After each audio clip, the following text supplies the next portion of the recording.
오랜만이에요. 집 어때요? 아주 너무 멋지죠? 공사 잘 됐는데. 잘 되게 뭐 개뿔이 잘 돼요? 아니 지금 밑에 집에서 물 샌다고 지금 난리예요. 공사를 대체 어떻게 했길래 그래요? 지금 저한테 다 물어달라고 하는데 이거 어떻게 책임지실 거예요? 어떻게 할 거예요? 뭐라고요? 아니 이거 우리한테 책임을 떠넘기고 그러세요. 아니 공사 때는 멀쩡했잖아요. 뭐 잘못 건드리신 거겠죠. 제가 뭘 건드려요? 뭐 이런 사람이 다 있어 진짜. 오래된 집도 많고 리모델링들 하면서 인테리어 업체하고 이런 분쟁 상당히 많은데 누수 같은 경우에는 내 집만의 문제가 아니고 아파요. 이거 밑에 집 같은 경우에 상당하거든요, 피해가. 자, 이럴 경우에 이 공사를 한 인테리어 업체가 책임을 져야 한다면 O. 아니다, 이건 뭐 집주인이 책임져야지 일일이 인테리어 업자가 어떻게 책임을 질 수 있냐. 이거는 X입니다. 자, 하나, 둘, 셋, 들어오세요. 행복한 아침 함께하고 계신 지금 시각이 7시 49분을 넘어섰고요. 월요일에 고민 해결사 모셔봅니다. 이호선 상담심리 전문가입니다. 어서 오세요. 안녕하세요. 반갑습니다. 네, 반갑습니다. 그리고 월요일에 법률 해결사죠. 강성신 변호사, 임주혜 변호사 함께합니다. 반갑습니다. 안녕하세요. 네, 이 교수님 오늘 준비한 주제는요? 네, 첫 번째 사연은 바로 이겁니다. 몇 년 만에 정말 어렵게 내 집 장만의 꿈을 이루었는데 한순간 잘못된 선택으로 아름다운 내 집에 대한 꿈이 완전히 산산조각난 바로 그 사연인데요. 그래서 첫 번째 사연은 바로 이겁니다. 지인에게 맡긴 인테리어 하자가 너무 많아요. 자, 어떻게 된 사연인지 꽁트로 먼저 만나보시죠. 모두가 한평생 꿈꾼다는 내 집 마련의 꿈. 저는 20년 만에 드디어 꿈에 그리던 내 집을 마련했습니다. 물론 은행 지분이 절반 넘지만요. 한 가지 문제는 20년 넘은 구축이라 낡은 곳들이 많다는 거였죠. 차라리 집 내부를 고치는 게 나을 것 같아서 전 인테리어를 결심했습니다. 그리고 마침 제 지인이 잘 아는 인테리어 업체가 있다기에 좋은 게 좋은 거다 싶어서 미팅을 요청했습니다. 박소림 씨? 네. 네, 저 동희한테 연락 받았어요. 네. 이번에 뭐 집 사셔서 내부 인테리어 싹 하신다고요. 네, 그 집 위치도 좋고 다 좋은데 딱 하나 지은 지 한 20년 넘어서 너무 낡았어요. 이참에 인테리어 좀 싹 해서 새 집으로 바꿔보려고요. 아, 그러셨군요. 네. 연락 잘하셨네. 네. 혹시 생각해둔 디자인 있습니까? 여기요. 요 잡지에서 보고 딱 느낌이 딱 왔어요. 요렇게 좀 바꿔줄 수 있어요? 아이고, 뭐 안목 있으시네요. 네. 이거 어렵지 않습니다. 특별히 뭐 네. 아는 사람이 소개시켜 준 거니까 진 찬스 써서 네네. 가격 일단 뭐 요 정도인데 괜찮으시겠어요? 이 정도, 어머 세상에 너무 많이 깎아주셨어요. 세상에 깎는데 재주가 있으시네요. 감사해요. 당장 계약할게요. 그렇게 전 지인이 아는 인테리어 업체와 계약을 하고 공사를 진행했습니다. 한 달 지나고 드디어 공사가 끝나 부푼 마음으로 새 집에 들어선 전 그만 깜짝 놀라고 말았습니다. 공사가 정말 형편없었거든요. 마감 덜 된 벽이며 깨진 타일 이런 것도 문제지만 더 큰 문제는 따로 있었습니다. 저 805 집주인분 되시죠? 네, 그런데요. 저 아랫집 사는 그 705호인데요. 그 최근에 인테리어 하셨죠? 어떻게 하셨어요? 뭐 어떻게 알긴요. 그쪽 화장실에서 자꾸 물이 새서 저희 집 지금 침수 피해 입었잖아요. 어머머. 그 인테리어 할 때 그 잘못하셨나 본데. 그 저희 천장 그 가구랑 뭐 벽지 뭐 지금 다 망가졌는데 이거 어떻게 하실 거예요? 아니 그게 무슨 말이야? 잠시만요. 제가 인테리어 업체랑 통화 좀 해볼게요. 여보세요? 대표님. 예, 수림 씨. 아이고, 오랜만이에요. 집 어때요? 아주 너무 멋지죠? 공사 잘 됐는데. 잘 되게 뭐 개뿔이 잘 돼요? 아니 지금 밑에 집에서 물 샌다고 지금 난리예요. 공사를 대체 어떻게 했길래 그래요? 지금 저한테 다 물어달라고 하는데 이거 어떻게 책임지실 거예요? 어떻게 할 거예요? 뭐라고요? 아니 이거 우리한테 책임을 떠넘기고 그러세요. 아니 공사 때는 멀쩡했잖아요. 뭐 잘못 건드리신 거겠죠. 제가 뭘 건드려요? 뭐 이런 사람이 다 있어 진짜. 그쪽에 한 인테리어 하자가 얼마나 많은데. 저 이대로 못 넘어가요. 당장 피해 보상을 해주시던지 원상 복구를 해주던지 하세요. 아니 여보세요. 이미 인테리어 하자 보수 기간이 끝났어요. 어머머. 못 해드려요. 뭐 깎는 것만 잘하고 있으면 이 사람 뭐야 진짜. 그 사건 이후에 행복해야 할 집을 악몽으로 변해버렸습니다. 아랫집 사람들은 누수 피해 입었다면서 수리비 명목으로 1,000만 원 넘는 돈을 요구하고 있는데 인테리어 업체 측은 자신들의 잘못을 회피하면서 차일피일 연락을 미루고 있습니다.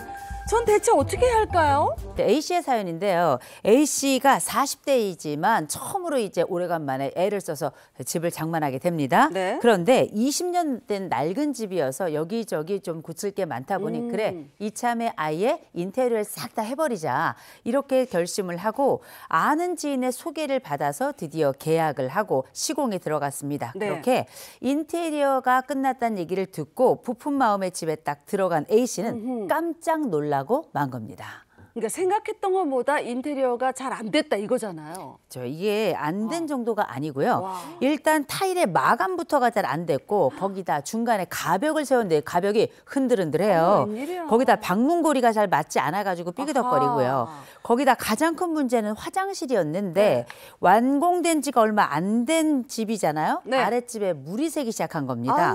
그래서 이 H집 때문에 아래층의 천장, 벽지, 가구 등이 어떡해. 전체가 다 침수 피해를 입게 됐는데 이 웬일이야. 아래층에서 침수 피해에 대해서 피해 보상을 요구를 하자 이 A씨는 곧바로 이 인테리어 업자에게 연락을 했어요. 그러나 이 인테리어 업자 측에서는 아니 공사 잘 진행됐다. 왜 지금 와서 누수가 됐냐. 오히려 뭔가 건드린 거 아니냐. 이렇게 은근슬쩍 A씨에게 책임을 돌렸던 겁니다. 이후에도 번번이 연락을 했지만 연락도 안 받고요. 또 대처를 하는데 늦장을 부리는 듯 이 책임을 회피하고 있다고 합니다. 요즘 뭐 오래된 집도 많고 리모델링들 하면서 인테리어 업체하고 이런 분쟁 상당히 많은데 네. 누수 같은 경우에는 내 집만의 아, 문제가 그렇지, 아니고 아파요. 이거 밑에 집 같은 경우에 상당하거든요, 피해가. 네. 자, 이럴 경우에 이 공사를 한 인테리어 업체가 책임을 져야 한다면 O. 아니다. 이건 뭐 집주인이 책임져야지 일일이 인테리어 업자가 어떻게 책임을 질 수 있냐. 이러면 X입니다. 자, 하나, 둘, 셋, 들어오세요. 인테리어 업체가 책임져야죠. 나뉘었습니다. 나뉘었어, 얘기를 좀 나뉘었어. 들어보죠. 아니 우리가 물건을 살 때도 물건에 하자가 있어. 그러면 교환, 반품, 뭐 환불 처리 다 해주잖아요. 그런 것처럼 인테리어 부탁했어. 돈 주고 했어. 근데 갑자기 뭐 1년, 2년 지나와서 하자가 생긴 게 아니라 한 지 얼마 안 돼서 물이 샌다 그러면 그건 잘못된 거죠. 인테리어 하면서 잘못한 거야. 인테리어 업체가 다 물어줘야 돼요. 네. 네. 근데 이게 저는 좀 의견이 좀 다른 게 네. 실제로 저도 이제 침수 피해를 한번 겪어봤거든요. 근데 이제 물이 어디서 새든지를 찾는 게 굉장히 어려워요. 그러니까 아니 지금 누구 편이세요? 그러니까 저는 이제 아니 오랜만에 오셔가지고 그러시면 안 되죠. 일단 이 그 사연자분께는 죄송한데 네. 저도 피해를 입어보니까 네. 물이 화장실에서 새는 거라고 하지만 사실은 다른 데서 새서 거기까지 흘러올 수도 있거든요. 그러니까 이거를 찾는 게 더 일이 더 커지는 경우가 많아요. 그래서 저는 이게 그리고 업체 측에서 일단 배째라고 나오는 상황인데 네. 그러면은 손해배상을 받을 수 있는 게 굉장히 복잡해지지 않을까 생각이 들거든요. 근데 저는 사실 이제 우리 이동희 칼럼니스트 말씀을 들어보니까 살짝 약간 헷갈리기는 해요. 살짝 헷갈리긴 하는데 사실 기본적으로는 이제 얼마 안 됐으니까 네네. 인테리어 비용이 한두 푼이 아니잖아요. 그렇죠. 요새는 자재비 이런 것들 인건비들 올라가지고 보통 조금 뭐 30평, 40평 하면 어떤 데는 5천만 원, 6천만 원 이렇게 나와요.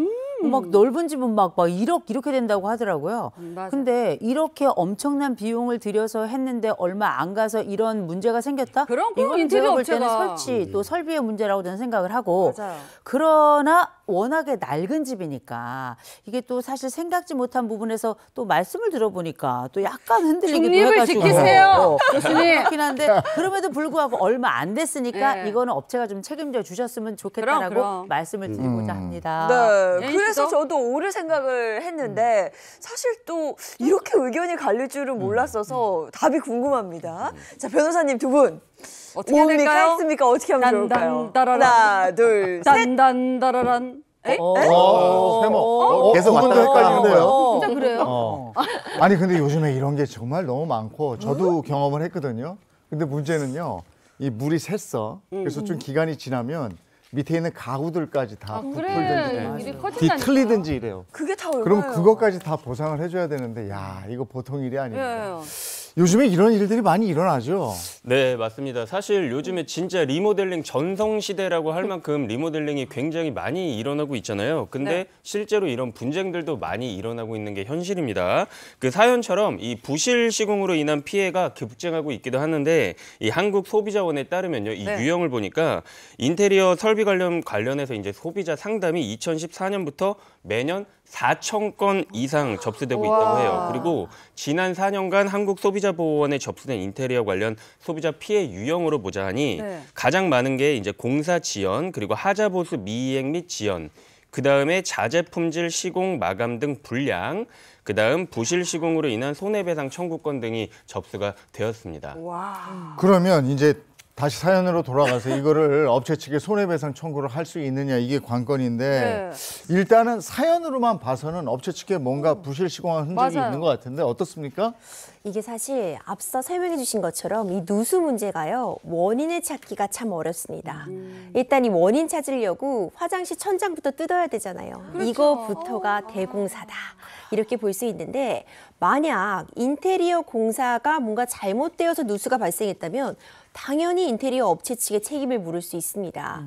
그런데 이 원인을 찾기 쉽지 않다는 것이 문제고요. 만약 아파트 공용 배관 자체에서 뭔가 문제가 생겼다면 그땐 사실 인테리어 업체가 아니라 아파트 관리 주체에게 또 책임을 물어야 되거든요. 그러니까 원인을 찾기 어렵다 보니까 관련해서 분쟁이 많을 수밖에 없는데요. 이렇게 내 잘못 아니에요. 이거 어디 잘못인지 몰라요. 시간이 지나다 보면은요. 누구 책임인지 더 가리기 어려워질 때가 있습니다. 실제로 누수되고 천장 적고하면 가장 또 크게 문제가 되는 게 금방 벽지에 곰팡이 설어요. 당연하죠. 이제 곰팡이 생기게 되는데 이럴 때 이제 곰팡이 누군가는 이거 배상해 줘야 되잖아요. 이럴 때 아니 이건 집을 관리를 잘 못한 거다. 환기를 잘 안 시켰기 때문에 곰팡이가 생긴 거다. 누수와는 다른 차원의 문제다. 이렇게 오히려 지금 집에 살고 있는 사용자에게 책임을 묻기도 하거든요. 그렇기 때문에 결국 이 책임 소재를 어떻게 찾느냐에 따라서 배상 주체가 달라질 수 있고 그렇기 때문에 항상 가장 중요한 건 증거다. 처음에 누수 발생했을 때 발생 지점이라던가 지금 피해가 번지고 있는 사진 같은 부분들을 사진과 영상으로 잘 보존해 주시는 게 매우 중요합니다. 사연에서 보면은 인테리어 업체가 자꾸 차일피일 미루면서 연락을 안 하고 있거든요. 그럼 이럴 경우는 어떻게 해야 돼? 연락이 돼야지 뭐 대화를 하든지 뭔가를 해야 될 거 아니에요. 맞아요. 이런 경우에 결국 이제 소송으로 가는 방법밖에 없는데 아니 상대방이 연락 안 받는다고 지금 고치지 않을 수가 없거든요. 윗집에서 지금 물이 새고 있다 난리인데 그냥 가만히 있을 수는 없잖아요. 이럴 때는 먼저 수리를 하고 그 수리 비용을 시공사나 인테리어 업체에 청구할 수도 있습니다. 근데 또 하나 문제가 있는 것이 너무 과도하게 수리를 한다거나 이제 벽지 이 부분만 떼서 수리하면 되는데 전체 벽지를 다 교환한다거나 아니면 너무 비싼 뭐 고급 벽지를 사용한다거나 하면 이게 또 문제가 될 수 있어요. 그래서 사실 어느 정도 합의를 하고 수리를 진행하시는 게 가장 좋긴 합니다. 근데 또 인테리어 공사를 하다 보면 처음에 계약했을 때 견적 받은 거하고 계약했을 때보다도 더 돈이 들어요. 맞아. 중간에 이거 돈 더 필요하다 이러면 더 줘야 되는 건지 이 부분은 어떻게 해야 됩니까? 실제로 이 공사 진행하다 보면은 증액해달라고 요구하는 경우가 굉장히 많거든요. 그러면 이런 경우에는 결국에는 준거가 되는 건 계약서일 거예요. 우리가 그 일반적으로 계약서를 업체로부터 받게 되면은 그 계약서에 무슨 이제 공기가 진행되다 보면은 증액이 될 수 있다. 이 정도로 적혀져 있는 경우가 많거든요. 그러니까 나중에 실제로 문제가 생겼을 때 아니 증액할 수 있다고 되어 있지 않느냐 그러면서 원래 계약했던 혹은 소비자가 생각했던 금액이 막 2배, 3배 막 이렇게 막 요구를 하는 거예요. 그리고 만약에 이거는 너무 과도하지 않냐. 공사 안 해. 공사 안 해서 우리 철수할 거야. 그럼 막 그 공사하던 그 중간에 철수하고 막 자재가 들어주고 막 이제 이런 경우가 생길 수도 있단 말이에요. 업체 대표님 같아요. 발명 연기하시는 게. 그래서 원래 아까 제가 말씀드렸던 그 부분으로 돌아와서 준거가 뭐냐 계약서라는 거예요. 그러니까 우리 소비자가 좀 이 계약서를 처음에 작성을 할 때 좀 꼼꼼하게 확인을 하자라는 거죠. 그러니까 만약에 증액이 될 수 있다면 어느 품목 어느 그 상황에서 증액이 될 수 있는 것인지 그리고 그 증액의 한도는 어느 정도 되는 것인지 만약에 그 한도를 넘어서 요구를 한다면 나는 그러면 그냥 다른 업체로 갈아탈란다. 이런 어떤 선택도 할 수가 있는 거거든요. 맞아. 그래서 계약서의 조항을 우리가 증액 부분에 대해서 꼼꼼하게 살펴보시는 게 굉장히 중요할 것 같습니다. 네, 그래서 늘 그 사인이 중요해요. 그냥 아무 생각 없이 하는 게 아니라 꼼꼼히 좀 읽어보고 하는 게 중요한데, 그러면 임채 변호사님, 앞서도 뭐 강성진 변호사님이 살짝 얘기해 주시긴 했습니다만 가장 중요한 건 계약서겠죠? 그렇죠. 사실 계약서 잘 쓰는 거 너무 중요한데 변호사인 저도요. 일할 때 계약서 쓰고 하시죠. 이렇게 얘기 잘 못해요. 대부분 사실 뭐 지인 소개다 아름아름 한다거나 하면 계약서 우리 쓰고 하시죠. 이렇게 얘기하기 어려울 때 있는데 그럼에도 불구하고 계약서를 꼭 잘 쓰셔야 됩니다. 맞아요. 이게 사실 전부예요. 우리 사연으로 돌아와 보면 처음에 일 맡길 때 이렇게 하셨어요. 저 이런 느낌 원해요. 이렇게 만들어 주실 수 있어요? 맞아요. 이렇게 네. 사진 보여주시고 하잖아요. 보통 이렇게 하죠. 그런데 그 느낌만 내는 게 다가 아니라 사실 어떤 자재를 썼는지 어떤 원단인지 완전 천차만별일 수 있거든요. 그렇기 때문에 사실 굉장히 싸게 견적을 받은 것 같지만 싼 자재를 썼기 때문에 싼 견적을 받을 수 있었겠죠. 그렇죠. 그러니까 이런 부분들이 사실 보통 인테리어 할 때 견적만 중요하다고 생각을 하지 계약서를 꼼꼼히 보지 않거든요. 그런데 앞서 우리가 지금 문제되었던 하자 담보 기간이나 아니면 공사 기간이 너무 늘어지게 되면 그동안 또 집을 사용하지 못하는 부분이 고스란히 내 손해이기 때문에 공사 기한보다 더 늦춰졌을 때 어떻게 배상할지 그렇죠. 이런 부분들을 결국 계약서에 꼼꼼하게 담아두시는 게 가장 중요합니다.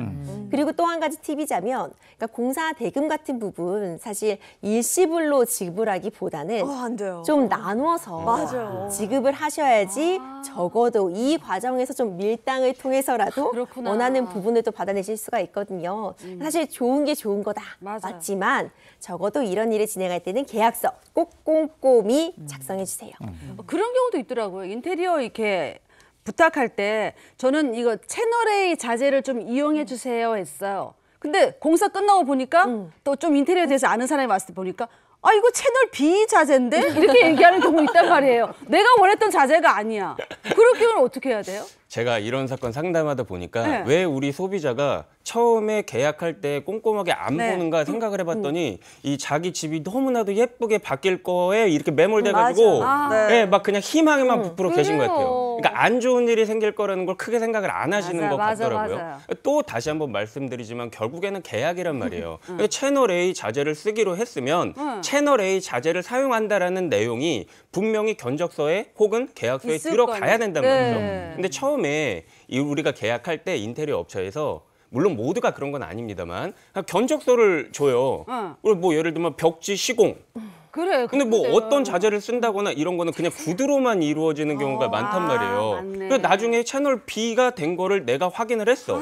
근데 이거를 채널 A로 원래 하기로 했잖아요라고 해서 입증할 근거가 없단 말이에요. 아하. 그리고 만약에 진짜 그런 상황이 생겨서 내가 이 업체 측에 손해배상을 청구하려고 해도 벽지가 이미 다 붙여져 있어요. 붙어져 있고 그거 이미 다 떼고 그 공사한 거 다 철거하고 이것도 일이거든요. 맞아요. 그래서 제가 봤을 때는 그 위약벌 조항이라는 게 있어요. 뭐 채널 A 뭐 자재를 사용해서 만든다. 라고 그렇게 딱 박혀져 있고 만약에 이 자재가 아니었을 경우에 업체 측의 위약벌로 뭐 1억을 뭐 배상시킬 수 있다. 뭐 이제 이런 식의 위약벌 조항을 좀 넣어두시면 이게 나중에 막 공사의 부분에서 어디에 하자가 있었고 이런 거를 전부 다 입증하기 이전에 좀 간이하게 보상을 받으실 수 있을 것 같습니다.